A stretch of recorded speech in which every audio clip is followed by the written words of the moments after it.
I don't know what time it is, so I want to look at my phone, but I'm gonna look at my phone because I want to see what time it is because I'm yawning. It's 2:28 in the morning. Okay.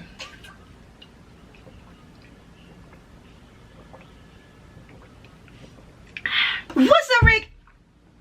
Ow. Ooh. Okay, that hurt. Okay, one more time. Away from the wall. Yeah, we get it in. I don't know about you. Go to my neck, go to my wrist too. Yeah, you know we deep, so you gotta let us through. They love us, we turn to trouble. Let me see what you like. What's up, Red Gang? Scrim right here to brighten your day with another reaction video. And today we are watching something that has been long awaited on this channel for a very long time now, and I do apologize to this certain subscriber. You know who you are. I'm not gonna say your name, but start with F. I got you, baby. Okay, we here. We finally here. Wasn't gonna disappoint you. It's not in my nature. I wasn't gonna do that to you. This has been in my computer literally waiting, but you gotta understand, baby, my camera itself, it don't go that long with the time. So when we get another camera that carries more length and time to it, trust me, y'all will get way longer reaction videos, maybe even last. Y'all tell me if y'all want that. Let go now. Even though I'm actually very scared right now, because anybody who is a subscriber of mine, anybody that's a part of the Red Gang and you've been here for a while, y'all know I don't like scary stuff, right? Y'all should know this by now, but there's a lot of y'all that don't know that, and that's okay. But y'all need to seriously go back on a lot of my old videos, because I do got some stuff in there that y'all gonna see. I don't like scary, y'all, okay? I don't do it. I don't do scary movies, okay? I'm not into it.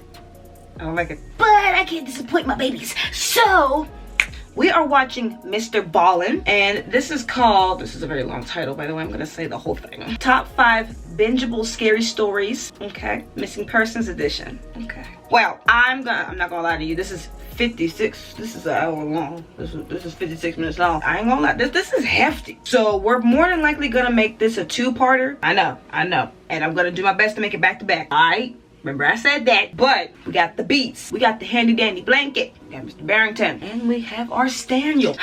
626, respectfully. But we are ready. But before we even get into the video, don't forget we're on the road to 100K. Don't forget to like, don't forget that post notification button, and don't forget to hit that bell ringer, okay? Because a lot of y'all ain't hitting it. I don't like that. Go ahead and hit that now. Also, y'all, I just want to know, how do y'all like this new little setup? It's like a little intimate little feel with you guys, just so you can get like a little close-up of me. See if you guys like this. See if you guys are feeling it. Comment down below if you guys are. I would really appreciate the comments, because I'm actually digging this. Is cozy, and this might call for more sit-down videos. Let's get to the video, shall we?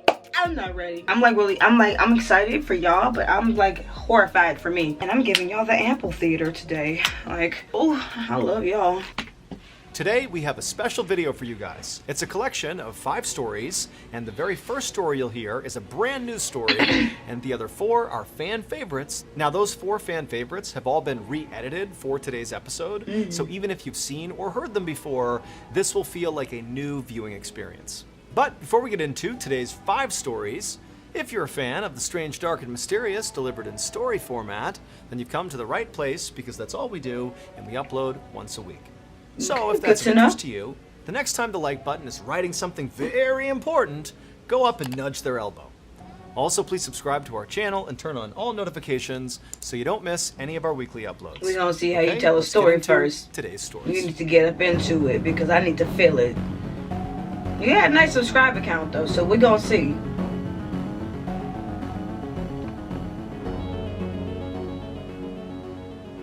Call your mother. Oh, Jesus. Okay. On the morning of September 15th, 2016, an 80-year-old widow named Rita Wolfenson shuffled her way into her kitchen inside of her brick home in Brooklyn, New York.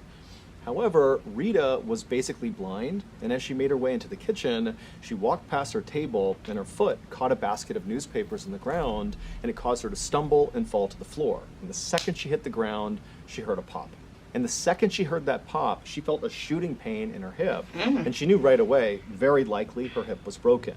Now, of course, this is a huge problem if you break your hip, but for Rita in particular, this was a very, very serious problem. I mean, this was potentially life and death, and she knew it, and she also knew the reason this was so serious was all her fault. Rita lived completely alone, and basically had cut off everybody in her life. For like 20 years, she had not interacted with virtually anybody in her life, by choice. And basically the reason for this all started 20 years earlier with her beloved son, Louis, who lived with her. But for some reason, 20 years ago, so basically right at the time when she cut off her whole family and all her friends, her son Louis just kind of inexplicably packed up and left her house without saying anything, and then she never heard from him again. And so suddenly losing her son for reasons unknown sent Rita into this spiraling depression, and the way she coped with it was basically cutting off the entire world around her, and she just lived in this house, totally isolated, totally alone. And so now here she is, stuck on the kitchen floor with a broken hip, unable to get up or call for help, and nobody is going to come by to help her. Nobody even knows she's in trouble. She's all alone. But despite basically being blind and knowing she's in this horrible situation, somewhere deep down, Rita finds this inner strength. She knows that if she's going to survive this, she has to save herself. And so she kind of rolled over onto her other side, despite the pain in her hip throbbing the whole time. She got herself onto her elbows, and she began low-crawling her way towards the coffee table in the living room that was right near the kitchen. And she finally got over there. The whole time she's got this horrible pain on her side. She gets to the table, she reaches up, and she grabs her phone, which she basically never used because she didn't talk to anybody or take any phone calls. All right, but you gotta get to the She managed hospital. to get the receiver off the cradle, then she dialed 911. Good. And so a few minutes later, the ambulance arrives at Rita's house. They come in, they find Rita, she's still on the ground. They scoop her up, they put her in the ambulance, and they go to the hospital. All right. And when they get there, very quickly, they put Rita through a bunch of scans and tests, and they confirmed, what Rita was already expecting, which is, her hip is broken. However, after telling her about the fact that her hip was broken, the nurses and doctors told Rita that, you're going to have to stay here for surgery, but then after you get out of surgery, you can't just go home. Right. You're legally blind, you're very frail. You cannot take care of yourself, child. And you nearly died from falling on your kitchen floor because had you not been able to reach your phone, you would have starved to death. And so we can't just send you home. You're going to need to think about potentially moving into assisted living or living with a relative or having somebody come and live with you. And so they told Rita that what she would need to do is move into an assisted living home where basically nurses and a medical team would be able to care for her on a day-to-day basis. Basically, she wasn't going to be allowed to move back into her beloved home where she'd spent her whole life. And for Rita, this news was just unbelievably devastating. I mean, not only because that was her home, that's where she spent all her time, but also because it was the last place she had been before Louis had left inexplicably. I mean, 20 years... Okay, I'm sorry, but why have we not talked to our family within 20 years? What's going on with that? What's happening there? I'm not understanding that logic. What is with these families just abandoning their families? I'm just not understanding that. Everybody has their reasons. I already know that. Okay, everybody got their reasons. I don't know everybody's reasons. But for something like, there was no reason why she wasn't talking to her family, like her whole family. Like, that's crazy. Like, she wasn't talking to nobody? You just isolated yourself? That's suspicious. That's weird. Okay. Louis, he after something. Before Louis had left inexplicably. I mean, 20 years later, she's still dealing with the trauma of losing her son. And that house was kind of like the last memory of her son. I mean, his bedroom had basically been untouched since he left because she was so holding on to his memory. And so after the nurses and doctors left, Rita was left in the room all alone, kind of unsure what to do. And it dawned on her she would need to do something that for 20 years she had completely avoided doing. She would need to call her family. Please! So she grabbed the phone, and she What's still the remembered reason? the number of her younger brother, Joseph, and so she called Joseph. Call Joe.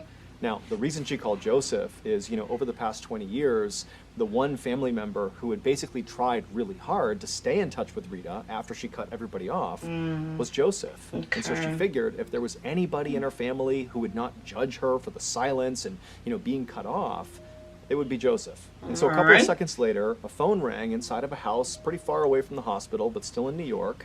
And this was Joseph's house, and he was sitting on the couch reading a book, and his wife was in the kitchen doing her thing. And Joseph, he answers the phone, and when he hears Rita's voice, he couldn't believe it. He was shocked to hear her after so many years, but immediately the feeling he had was relief. He and his sister, before, Louis had left and kind of destroyed Rita's life, Joseph and his older sister had been very close, and it had really broken his heart when Rita had cut him off. I mean, he felt like if there was one person that Rita would have stayed in touch with, it would have been him. But he didn't judge her. You know, he was ready to hear whatever she had to say because obviously something big had to have happened for her to call him. I'm not getting the Asked her, scary yet. What's going on? And Rita would explain, you know, she fell and she needs help. Okay. And Joseph was like, I will be there as soon as I possibly can. And also, I'll have my wife swing by your house to grab, you know, your toothbrush and some toiletries and a couple of things from home to make your stay in the hospital a bit better. But we're going to get through this. I'll be there as soon as I can. A few hours later, as Joseph was making his way to the hospital to see Rita, like that idea. Joseph's wife was on her way to Rita's house to pick up her things. And so she pulled up in front of the house and she looked up at the big brick house and it looked the same as it had, you know, 10, 20 years ago. She made her way up to the door. She didn't knock because she knew nobody was home. And so she used the key that Joseph gave her. She unlocked the door. She opened it up and immediately she was hit with this horrible smell.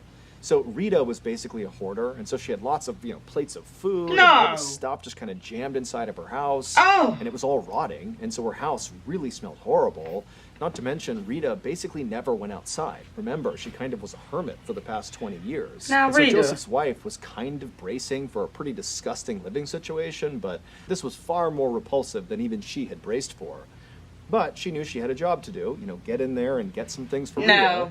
And so she kind of began breathing through her mouth only. We're buying you all new stuff, Rita. All new stuff, okay? All new stuff. We're going to fumigate the house first, and we're going to get you all new things. Don't even worry about it. I got you. It's on the house. Don't even worry about it, Rita. I got you. You good over here. You good. I got you. Because I'm not stepping foot in that. I'm not doing that. I opened the door, and it repulses me. I'm leaving. Sorry, hubby. I'm sorry. Auntie, we gotta, nope. Gonna go to Amazon. I'm sorry. Get in there and get some things for Rita.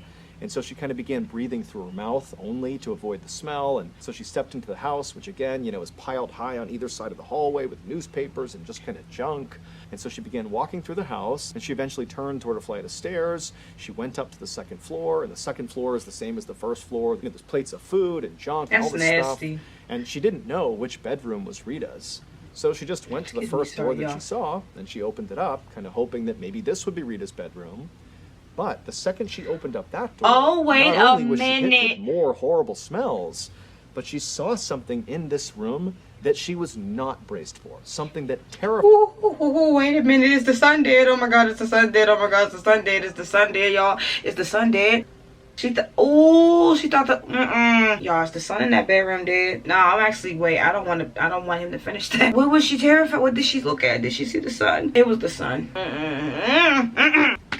Something that terrified her to the point where she shut the door, turned around, and sprinted out of the house, practically screaming. And then as soon as she was outside, she dialed 911. It turned out Rita's understanding of what actually transpired 20 years earlier with Louis inexplicably leaving, you know, the event that basically caused Rita to shut down and cut her whole family off. Because she killed her understanding son. of that was totally wrong. Did she kill her Rita son? had always believed that her son had just kind of stopped loving her or didn't like her anymore or something, like there was some sort of falling out. That lady killed her son. That's why he just kind of packed up his stuff and left without even saying goodbye.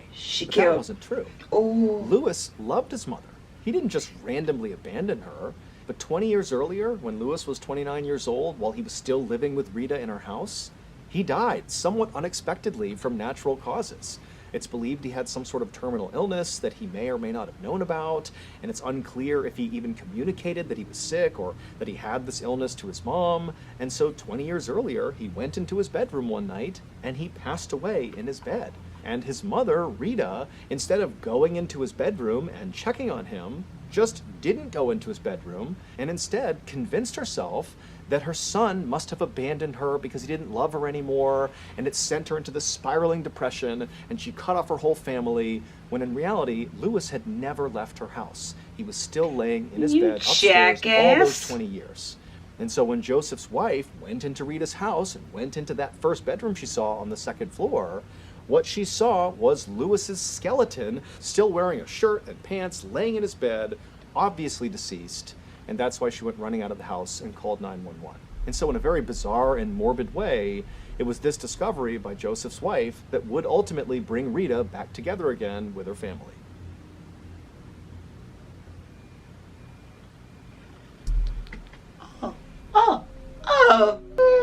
I'm so sad that he had an illness. Rita, you didn't even bother to check on your child. When you realized he was gone, you didn't even think to look for him within the house, within the means of your house. You didn't even think to look for your son.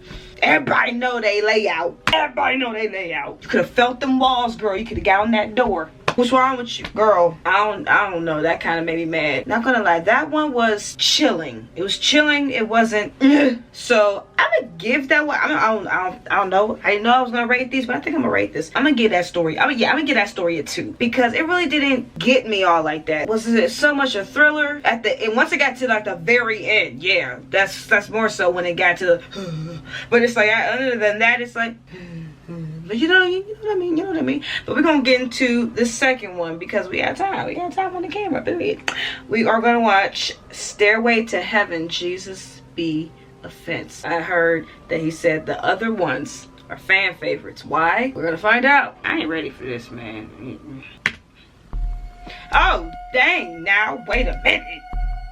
I don't like how this is starting already. On February 27, 2015, why is he louder? Dalen Pua was visiting his grandmother on the Hawaiian island of Oahu. Dalen, who was a Hawaiian native himself, didn't spend much time in Oahu with his grandmother, and since he was here, he figured he would do the one thing he had always wanted to do, which was to climb the island's very famous and very illegal haiku stairs, or better known as the Stairway to Heaven. These stairs were a very narrow, rusty, not well maintained I'm so sorry, Lord. I'm so sorry. But there is no way on God's green earth, Jesus, that I'm doing this. You got me messed up. I'm not doing this, Lord. I'm not.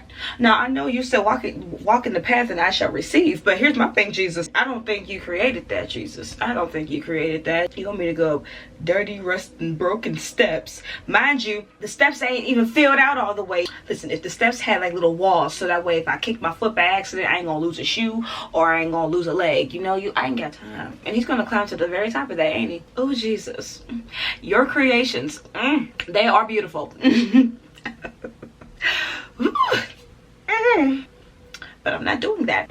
And very illegal haiku stairs, or better known as the Stairway to Heaven. These stairs were a very narrow, rusty, not well maintained, 4,000 step staircase that weaved its way up the side of this Hawaiian mountain. No. It was built during World War II by the United States Navy because they wanted access to the top of this mountain where they had a secret radio station. Oh, wow. After the war was over, instead of demolishing the steps, they allowed people to walk up and check out the view. Wow. But it was so dangerous and it was not well maintained that they eventually closed it to the public starting in 1987. And literally put a fence up and even put guards out to keep people from going in. But Dalen really wanted to do this. Why? So that morning he tells his grandmother that he's thinking about hopping the fence and making the hike, and his grandmother's like, that's a horrible idea. Not only is it dangerous, but they're going to fine you thousands of dollars if they catch you doing that.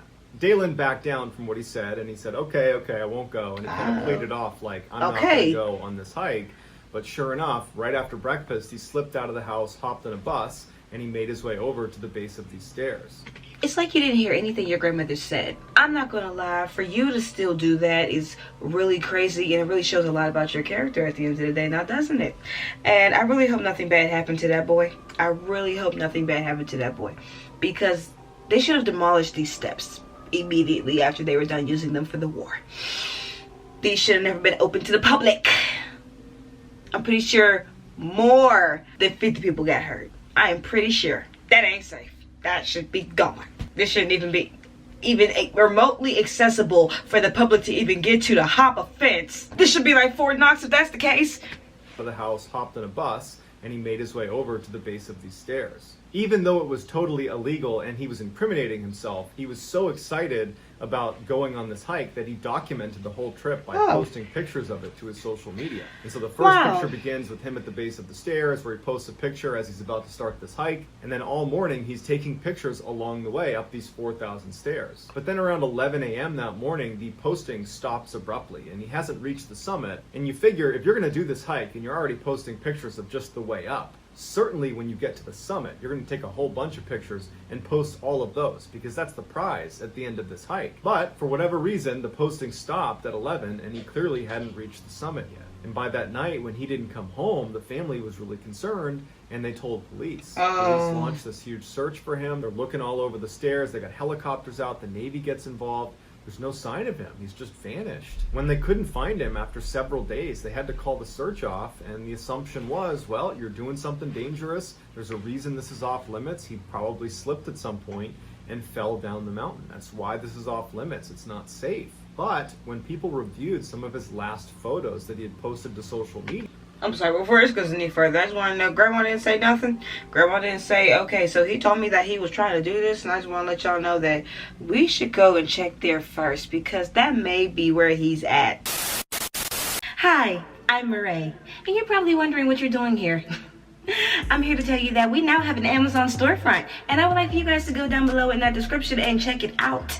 I know you guys are going to love it very much. There's a lot of stuff that suits my fancy that I'm pretty sure will suit y'all's fancy as well. So don't forget, I shop a lot and I got a lot of variety on mine. So if y'all looking for travel, if y'all looking for your doggies, I got content equipment, I got party supplies, got the self-care. So y'all really need to get on the ball with that Amazon storefront. It's in the link down below. And this is gonna be in every video from now on until y'all get the hint, because seriously, I'm telling y'all right now, I got a face steamer in there. I got a turmeric mask in there. I got a nice suitcase up in that joint that got some beautiful room for travel. And for all my gamers out there who need their stuff charged on a dime, listen, I got this control charger, dual dose at the same time, okay? Just letting that out. Y'all gonna thank me later. And don't worry, if you guys want a video of me listing all of my Amazon products, then let me know down in the comments and I will gladly get that to y'all. 2025, we feeling alive, and I just wanna let y'all know that we on the prize. Okay, let's get back to the video. I just want to tell y'all that. Go ahead and shop. That's crazy. That's great. That's crazy. Wow. I just feel like we could have found him sooner. Maybe if I hope we found him. I hope we found him. that's why this is off limits. It's not safe. But when people reviewed some of his last photos that he had posted to social media, they noticed something in this picture. What this was shot it? looks like he's just taking a picture of the dense forest around the stairs. But if you look What is more that? closely, there is a man very clearly crouched down a little ways down the trail that appears to be hiding. And No. many people believe that that guy was following Dalen and at some point attacked him. Well. Dalen didn't fall off the mountain. He was abducted or killed. Well. To this day, Dalen has never been found, and that mystery man has never been identified. Oh no.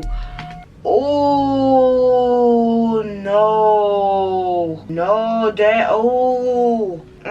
You gotta pray for this generation. They just do whatever they want, and the consequences. It is ridiculous, man. That is so sad and tragic, but that is crazy. Here's the thing. Just knowing that you're never gonna get justice, you're never gonna find out, you're never gonna get peace, you're never gonna get closure. That is very sad and gut-wrenching for the family, honestly. Like, I don't wish that on nobody. That is truly sad. Just think before y'all actions, please, man, because it's just too dangerous out here. Y'all really got to listen. Some of these people know what they're talking about, okay? If you don't believe them at first, do your research if you can, okay? I ain't gonna lie, that one got me. The ending of that one, it got me a little shook. So I'm gonna give that one like I'm gonna give it the honestly, I'm gonna give that one a 2 simply because it gave me the same shock factor as the first one. Like, it didn't hit me to the end. Is all his stories like that? I really hope not, because it's like waiting for the punchline. I'm waiting. He is a good storyteller though, so I'm still thoroughly intrigued. This is number 3. What just happened? Yeah, what did just happen? I really want to know. Come on.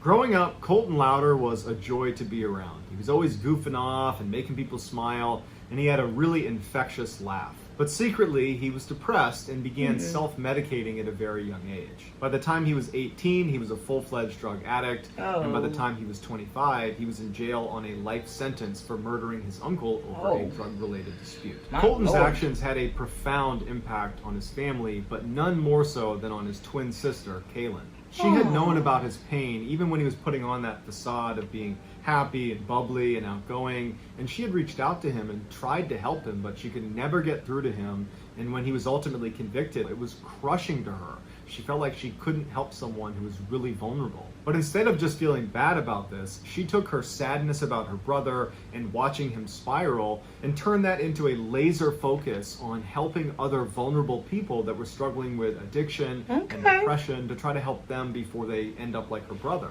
And eventually she would get her degree in social work from Utah State. But despite Kaylin's best intentions to want to help as many people as she could, she found it very difficult to find work in her field, and it wasn't uncommon for her to have fairly long stretches of unemployment. And it was during one of those long stretches in 2014 that Kaylin's life rapidly fell apart. And it left everybody who knew her thinking, what just happened?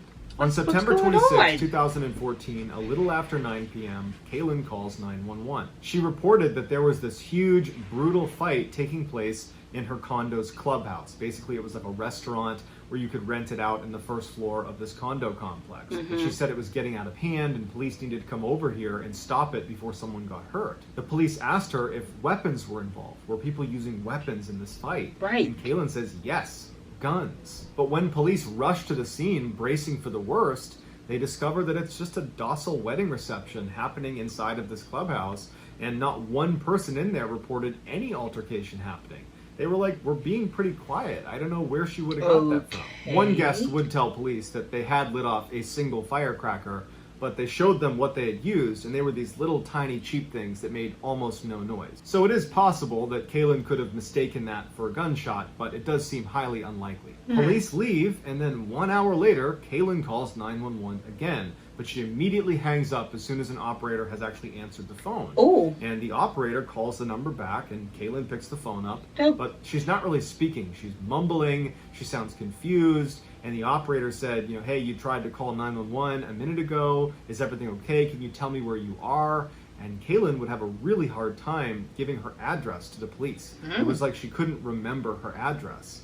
And she's mumbling, and at some point she says, my roommate thinks I'm delusional and paranoid, but I'm not. Kaylin eventually kind of calmed down and said she was sorry for calling 911, and the operator said okay, and they hung up, and that was the end of the call. The next morning, Kaylin calls 911 for a third time in 24 hours. This time, she's frantic. While she's on the phone with the operator, she's periodically screaming at these two people that are apparently robbing her apartment to get the F out of here, get out of my apartment, you can't be here. And the operator is trying to get more information out of Kaylin, but Kaylin is very distressed. She can barely communicate with the operator. She's half crying, and the operator tells her, can you leave? Can you go somewhere safe? And Kaylin says, no, there's only one way out. This is a small apartment. I can't go past them. And the operator tells her that police are on their way. Just stay in your bedroom. Don't go anywhere. And so while Kaylin is huddled in her bedroom and the dispatcher is still on the line listening, you hear Kaylin's roommate, Carol, walk into her bedroom and very calmly say,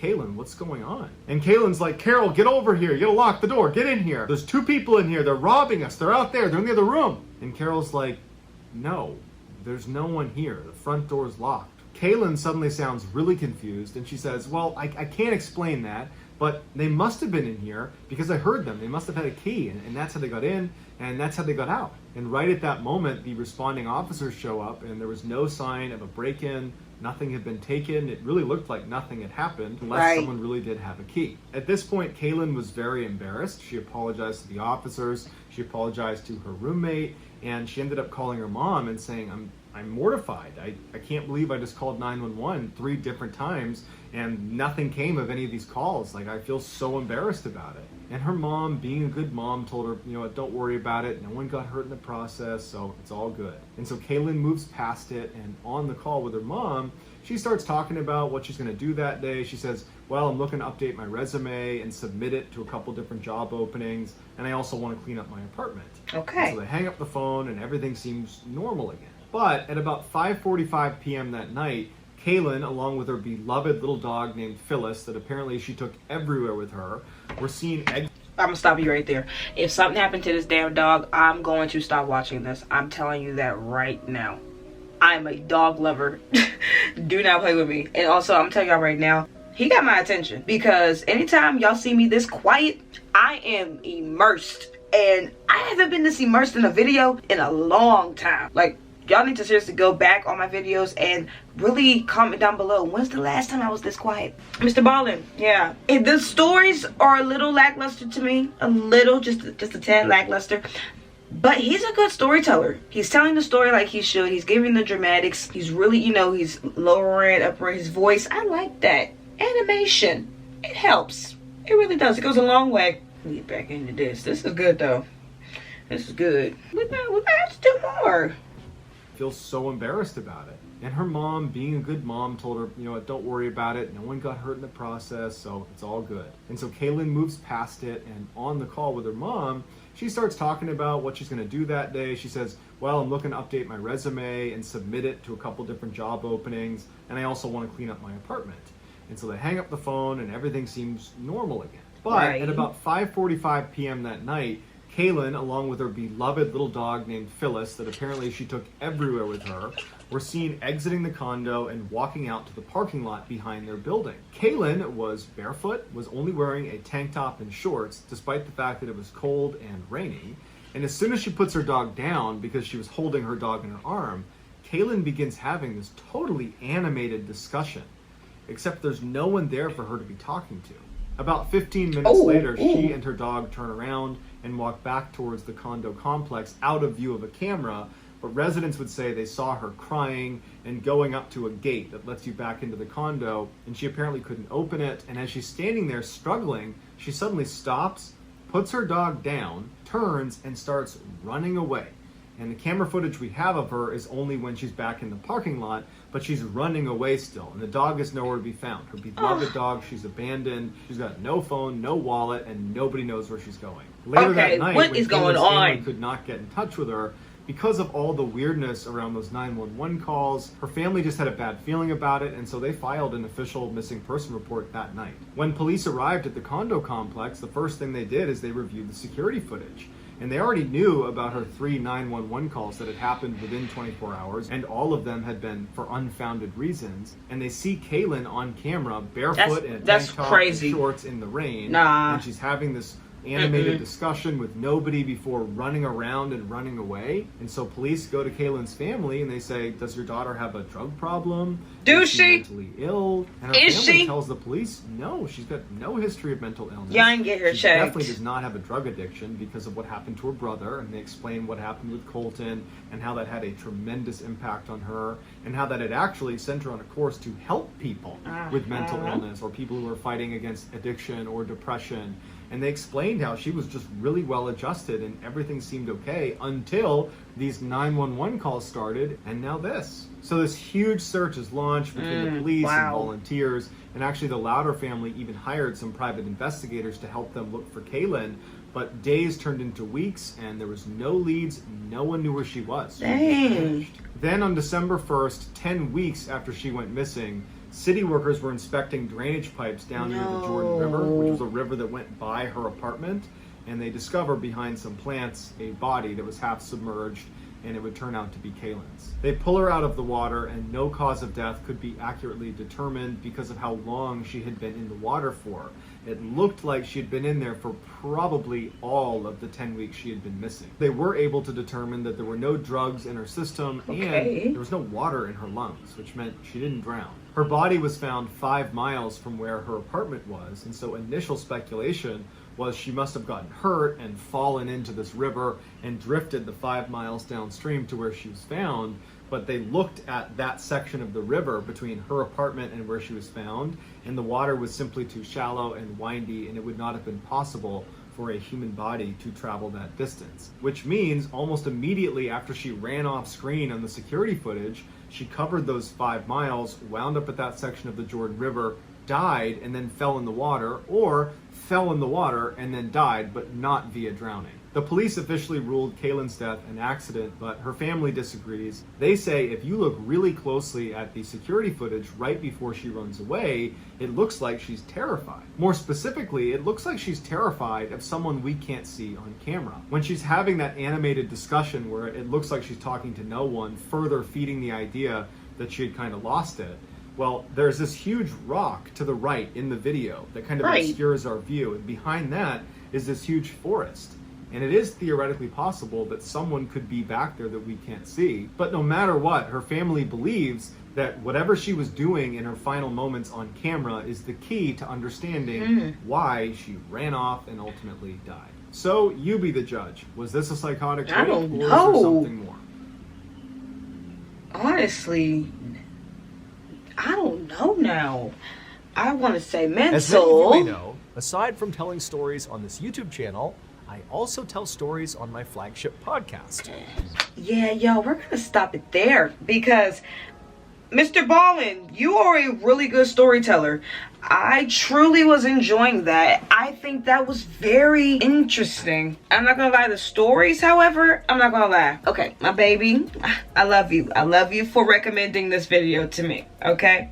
But if these next two don't hit, I'm gonna save these next two stories. Okay, we're gonna finish this video, just not this video, okay? We're gonna make it a part 2, part dos, and then we're probably gonna do maybe some more MrBallen. If you can find me a better umphy video of his, because I need to know, can he give me a story that's going to, I don't know, like honestly, like really like make me like you know, I get like, granted y'all, I don't like being scared, but if y'all gonna send me stuff like this, I'm expecting to jump. I ain't gonna lie, because sometimes y'all used to get me. Forgive me, because every time one of y'all send me something that involves me getting scared, I'm always jumping. I can honestly say I was jerking. I wasn't really jumping. Probably like only once. Let's start with Rita. I understand she was half blind, okay? However, how was she getting around all those years by herself? She had a way. Made a way. So she could have found a way to look for her son in that house before she just assumed that. That's so crazy to me that she just assumed that that baby ran away and he really loved his mama. That is crazy to me that you just assumed that. Wow. And the baby was in that bedroom